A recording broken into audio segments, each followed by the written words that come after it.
All right. Hi, you all. My name is Nachum Pfeffer, and I'm just going to make a very quick introduction. I was born in the Bronx, and my parents made Liya when I was 4 years old in 1957, and we ended up settling in Jerusalem, and I grew up there for most of my younger life. Went to school and did compulsory service, and I was exactly a few months towards the end of my service that the 1973 war occurred, and I'm here to tell you a bit about that. I'll start from the point where, and that's one of the reasons I brought this slide up, Jerusalem, and I'm going to assume that many of you, most of you, might have been to Jerusalem, might have been to Israel. It was a very, very different place than it is today. It's really like a shtetl. It was a small city. Many people knew each other. The neighborhoods are very small, and so were the buildings. This was the old Parliament building, and you actually could walk all the way up to it and say hi to the guys, and sometimes on some days they would even let you in, and you could go in. This was a building called the General Building, or as we call it in Israel, Binyan Generali, and this is actually Rehov Yaffa, or Jaffa Street, coming from the opposite direction from the entry of Jerusalem, from downtown mid-Jerusalem, walking down Jaffa Street, and if you kept on walking down Jaffa Street, this was the post office, which was at the time one of the largest buildings in Jerusalem, and at the end of that street you came to this wall. And this is all what separated Jerusalem from Jordan. And as children, we grew up with this reality absolutely fearless. There was absolutely no fear, we knew that this is the border, but we grew up in Israel. We were Israelis. We won this war. We won 48. We won 56. So there was this sense of invincibility that you grew up with. You never felt threatened by any Arab issue. And this is how we grew up. Following 1967, that myth of invincibility grew to a degree of arrogance. There was absolutely no military situation, no war that you could not win. There was no way that anybody can threaten you, and that's how you grew up. You actually believed in that. After graduating high school, of course, I was drafted as every young 18-year-old. Today it's a little bit different, but at the time, every 18-year-old needed to go into service. You were drafted. It was compulsory, 3 years of service. My service was in the tank corps. I ended up being a gunner in a tank, and we'll go through those positions just so I can illustrate to you how my service revolved during the war. And oh, we have a late student coming in. I need a note from. And at the time, before the day when the war broke out, Yom Kippur War, I was at the time an instructor in. Whoops, sorry. Let's go back. I was an instructor in the tank corps school, where you learned all your basic trades. So the gunners learned how to be gunners, the loaders learned how to be loaders, the drivers learned how to be drivers, and so on and so forth. And that's where my service was. It was an old English camp called Julis, and there were only tanks around, armory. Also many of the developments happened there, and so on and so forth. We did testing on munitions and what have you. I remember, till today, when the call came out. It was Yom Kippur Eve, the evening of Kol Nidre. We were on base. I wasn't going home because I was on duty. 12 o'clock, noontime, we get a call to get our gear and show up at a certain spot on base. We all got there, and immediately it was like a recognition: we're going to war. We were a rear unit. This base is near Ashkelon, so we weren't actually on the front line. We were a rear unit, but we organized on base, and we were flown down that same afternoon to the Sinai Desert, to the Sinai Peninsula, to a large base to get tanks ready. And literally what we did, and this is the night of Kol Nidre, it's Yom Kippur night, we were on the tanks, loading them up with munitions, loading them up with equipment, and many of us broke the fast. We were eating army ratios that they had no food for us, so they brought us these cans and things that we cracked open on the tank, and we worked all night. And the next morning, we were just waiting to move out, and we didn't know exactly where we're going, where we're heading, but we knew that we're heading out from our base. It wasn't very far, it was kind of in the middle of the Sinai Peninsula. We were going to move out towards the front.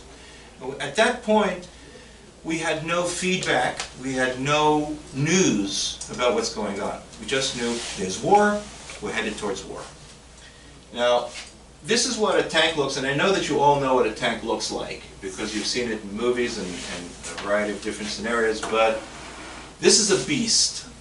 This weighs 54 tons, and it carries a massive amount of firing power. It has a 105 millimeter cannon, and which can fire against armored vehicles, personnel, any type of structure. And there are a variety of different types of shells that we use. And then there are two machine guns, one mounted directly on the turret. This happens to be the commander of the tank, and right next to him over there is the loader, and he can operate or load the other machine gun that comes out of the turret on the other side. This is another example. Here's the front. There's another machine gun right over there. That's the loader. The driver is right in here. You can't see his head because he has little episcopes or periscopes that he can actually see. So the driver never sits out with his head out. He's inside, and the commander usually dictates how he moves. Move right, move left, be careful, and so on and so forth. And so the driver's in here, the loader who loads the cannon and makes sure that the machine gun is working is right in here. Most of the time during battle, he's in here. This is the commander. This is a very typical Israeli posture for a tank commander. You're with your body out. You want to see what's going on. As compared to other militaries that Israel fought against, they were inside the turret, heads down, turret closed, and so on and so forth. The gunner, which I was, sits down below here. All what you can see is through your gunnery sights. You can't see anything that's going on, and you're getting banged around like hell because this tank is going like crazy, up and down, bobbing right and left, and there's all these metal pieces, and you're lucky that you have a helmet on your head, so you don't lose your wits. So this is a tank, and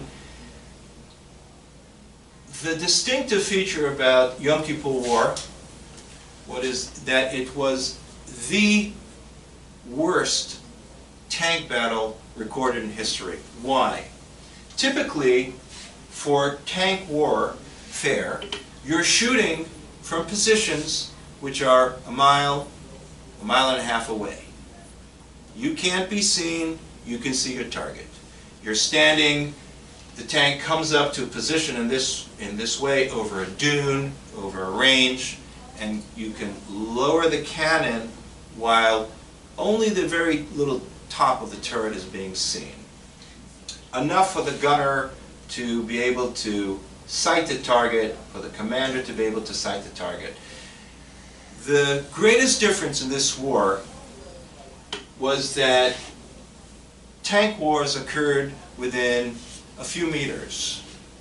We actually had to fight infantry guys, run over infantry guys, shoot cannon shells at infantry guys, and tank it 50 meters away, 100 meters away, 20 meters away. That's the type of warfare that occurred in the desert on this particular war. Now, just to orient you a little bit, I'm sure you all are familiar with this map. This was the armistice line of in 1948. By 67, Israel conquered this whole area of the Sinai Peninsula, and this is the Suez Canal, right there. It's a very large lake over here. This connects to the Gulf of Suez. Most of the large battles occurred in this area. This is where the Egyptian army, the second Egyptian army, successfully crossed over, and we'll address that in a moment. My base, here's Ashkelon. My base was somewhere in this area. We were flown down to a base right over here.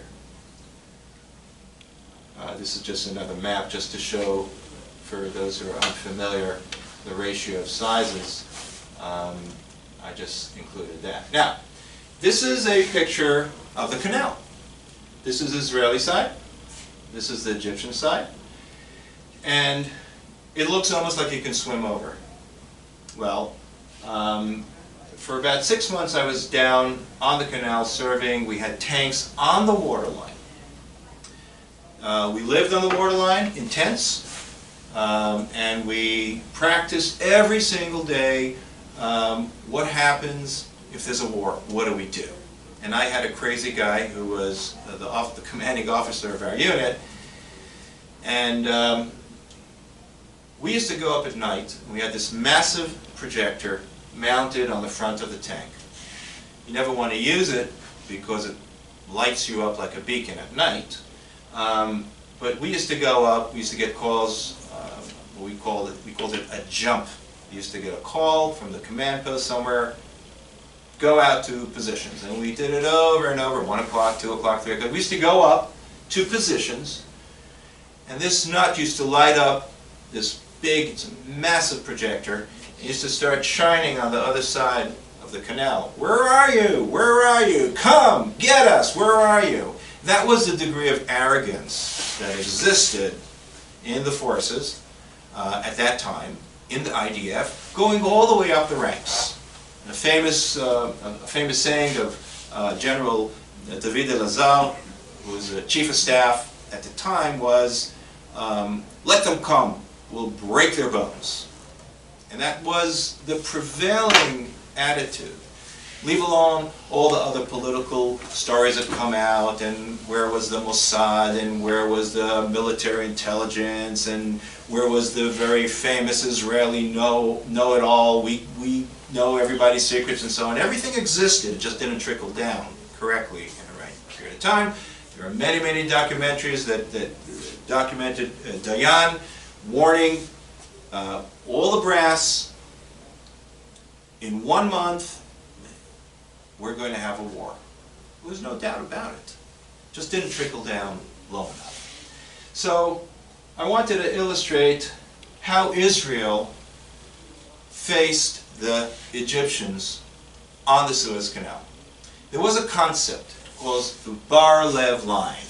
And the concept was building these huge fortifications, which were held by infantry only, paratroopers and a variety of different infantry units. And the idea behind this, and you can see here's the water, the idea behind this is that it will be able to detect any early crossing, withstand it, hold a position, and be able to withstand, because of the fortifications and so on, withstand bombardments.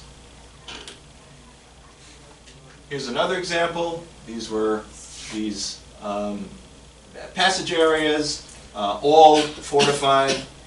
Here's a sentry on top of one of these things. Every morning there was a patrol that used to go down below on the waterline to detect any infiltrations, any traces of anything. But this was the routine. And here's the water again. And the feeling was, at least the prevailing feeling among the brass, the commanding brass in Israel, is that we really don't need tanks on the water edge. There's no way that we're not going to detect an early invasion. There's absolutely no way that these strongholds can't withstand anything that the Egyptians will throw at them. And about a year, and remember, I served for about 6 months on the waterline with tanks. And at that time, there were many fortified positions that tanks could go up to, take a position, and defend this waterline a fly wouldn't cross. And a tank is huge. It has a huge ability to fire a variety of munitions and withstand a bombardment. About a year after I was down here, the concept changed. And Israel decided to move the tanks about 40, 50 kilometers inland because they felt that there would be enough response time to get those tanks down to the water. And that was the prevailing attitude at the time, including the fact that nobody really thought that the Egyptians are going to dare and cross the canal against such a fortified army. Here's an example of a tank within a position, within a fortification, on the water. And there was easy passage to get around anywhere you needed to maneuver this firepower anywhere that you needed to have it. Here's another general picture of part of the canal, Egyptian side, Israeli side. What happened in 1973 is the following. And I put this in because this epitomizes the situation and illustrates the situation that Israel was found when the war broke out. So on October 6, 1973, the 14th Tank Brigade, which I was part of, was tasked with defending an area long front of about 125 miles long. The brigade contained 56 tanks and about 1,000 servicemen, which included some infantry units as well, lightly armored infantry units, and armored vehicles. The Egyptians successfully crossed over, and this 14th Brigade, Tank Brigade, had to withstand and defend against an onslaught of over 1,000 Egyptian tanks, about 100,000 infantry, including specialized infantry, which carried anti-tank missiles, which we didn't know anything about, and a variety of different anti-tank and anti-personnel weapons which we were unfamiliar with. They also had 2,000 artillery cannons. It's a massive number, and what they did is they shelled those fortifications non-stop. And the guys in those units and those fortifications had only one thing to do: go into the bunker, close the door, wait for the shelling to stop. So literally, it was absolutely high. There was no opposition, nobody to tell the back command, this is what's happening, they're coming. They weren't aware of this happening. The communications broke down completely. Here's a picture depicting the Egyptians very easily under fire cover, superior fire cover, overrunning one of the fortifications. The guys inside, most were either killed, captured, and there's only one, and these were dotted all along the Suez Canal, all along its length. There were a variety of them. Only one out of many actually survived.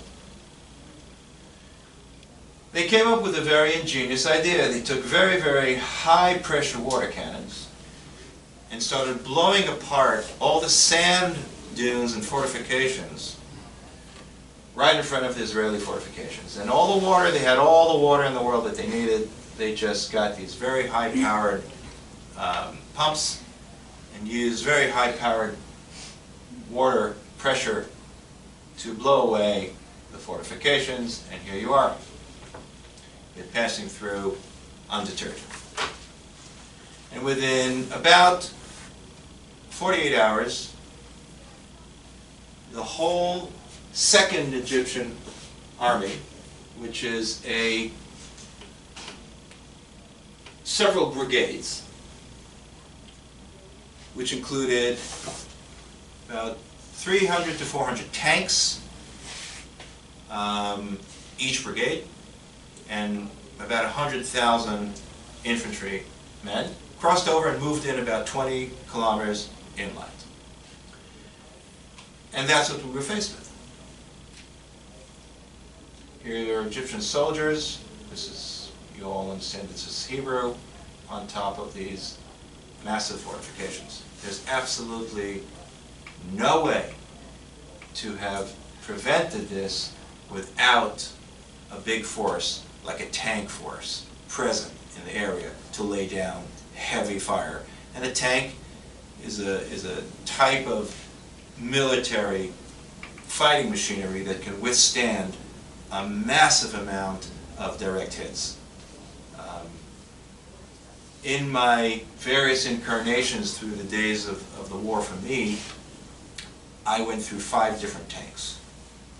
One of the last ones that I was in, we got a direct hit in the front of the tank, and the tank just jumped up, landed down, we kept on moving. So the ability to withstand even a direct hit at some points of the tank allowed it to be a very, very formidable military weapon under very adverse conditions, including an artillery bombardment, because you can close the top of the tank and you can get hit directly by an artillery shell and it will not harm the tank.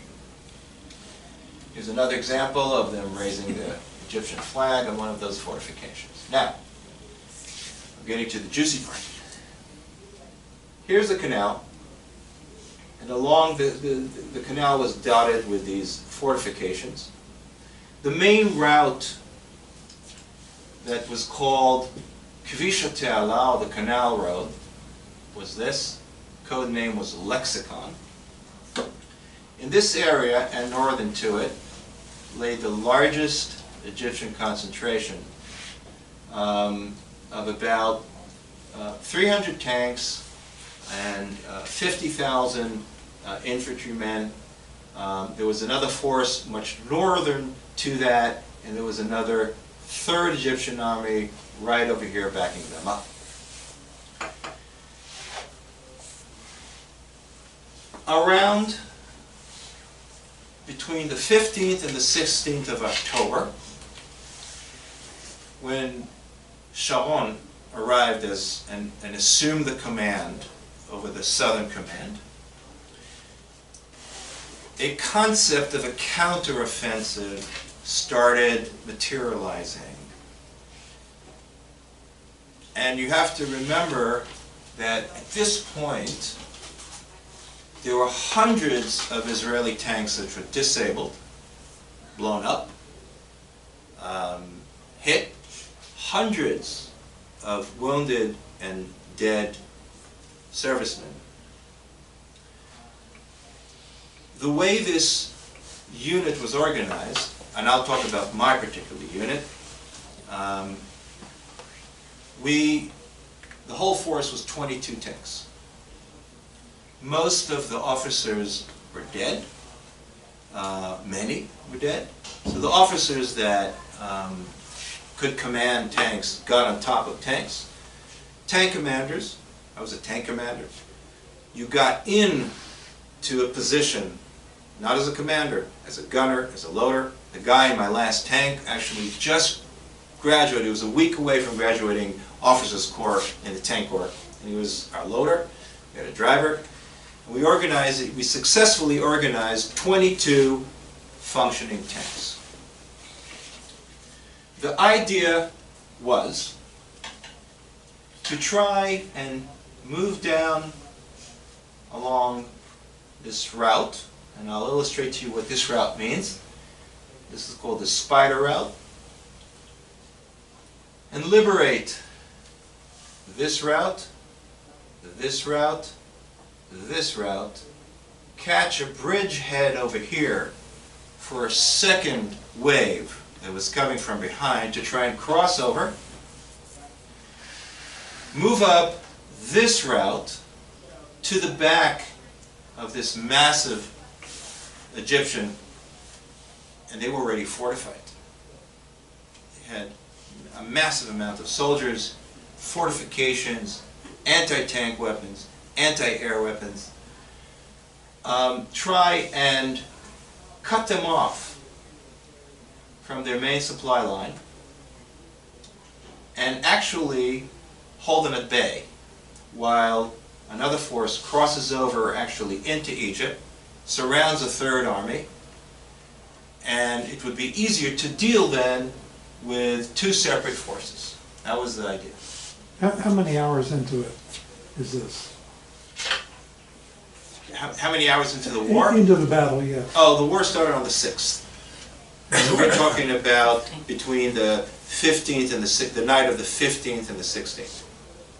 7 or 8 days. Right, Yeah. correct. Now, Well, take your time, you have 5 minutes. Take your time.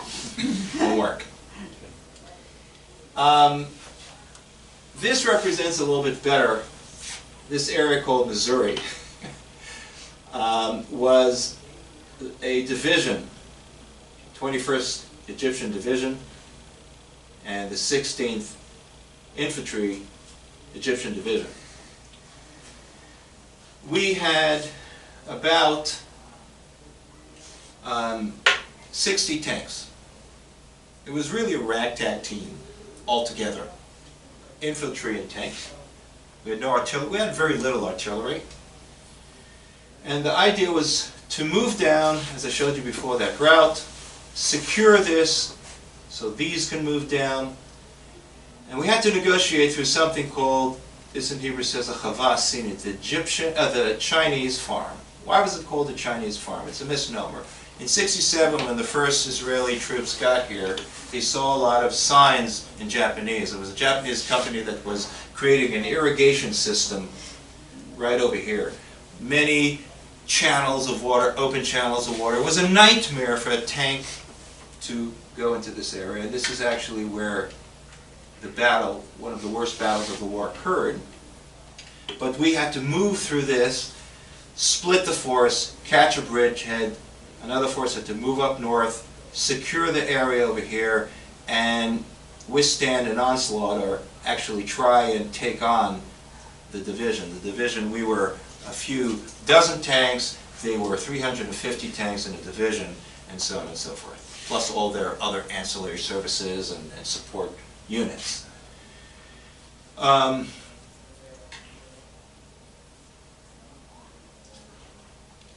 This is what those routes look like in the Sinai Desert. It's desert all around. You may be lucky if you get some dune that you can hide behind, but it's open terrain. And you're moving on these dirt roads. And this is what a day battle looked like in daylight. This happens to be an Egyptian tank that's burnt and hit. But here's an Israeli cannon, and we're moving in action and actually firing while we're moving. No way to hide, no way to take position, no way to organize behind something. And that was actually the first initial onslaught, going back to the first and second day of the battle. The Egyptians came with anti-tank Sagar missiles, and we didn't know what they looked like, we didn't know what to expect. And just dozens of tanks were hit from close range, because they had infantry guys, the guys just squatting down, arming the missile, firing. They had to have, we found that after 2 or 3 days, that they had to have an eye-line sight to see you.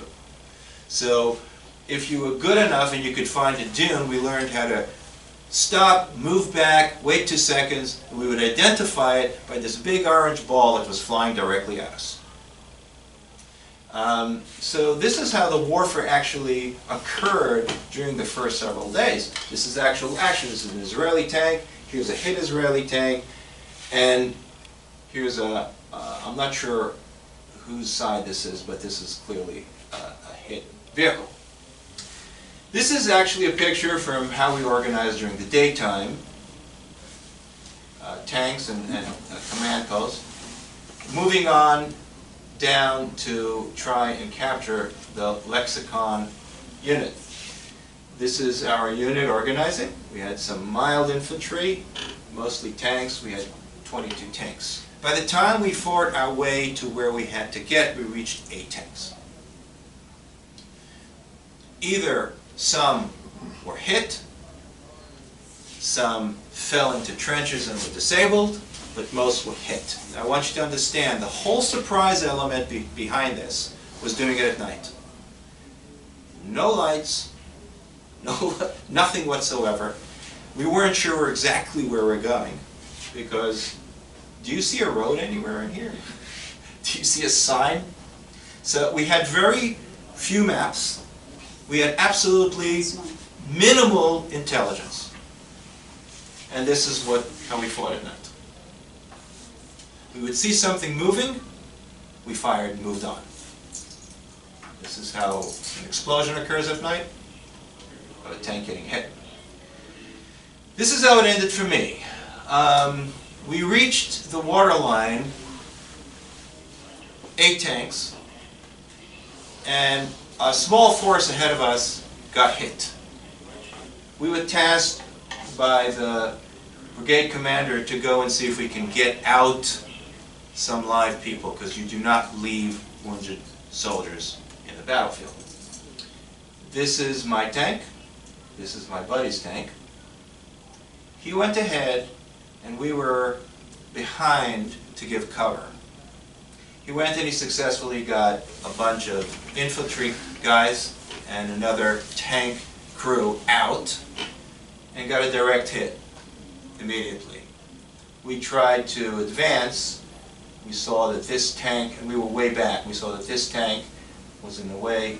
We hit this tank, advanced to try and use this tank as cover, and the turret was hit directly. The loader, the entry of the blast was on his end, on his side. He took most of the blast. He did not survive. The driver was killed when the tank blew up within seconds. I was the gunner. The commanding guy was an officer, got blown off out of the turret. Nothing happened to him. And I was on fire. I climbed out right there from the turret. I jumped off, rolled in the sand, put myself out, and didn't know exactly where to go. It was pitch dark. All what you saw is dotted targets here and there. Luckily, the tank commander, the officer was in command, and I got together.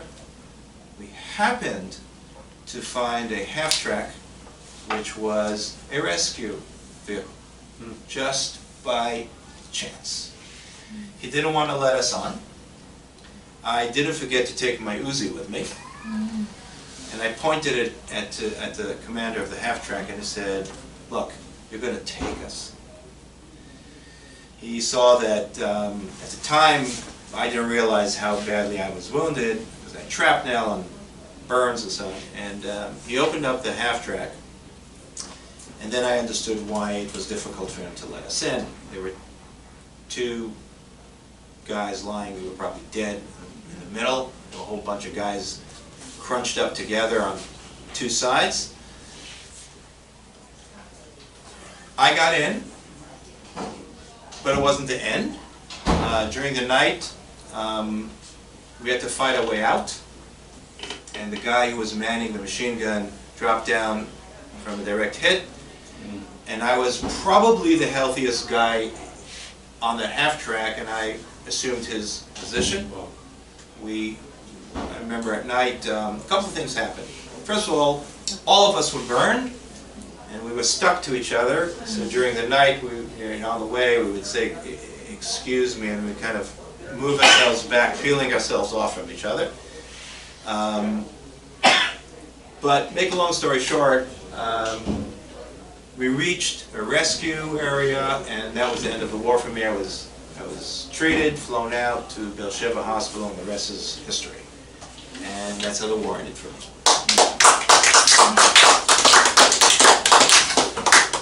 תודה רבה.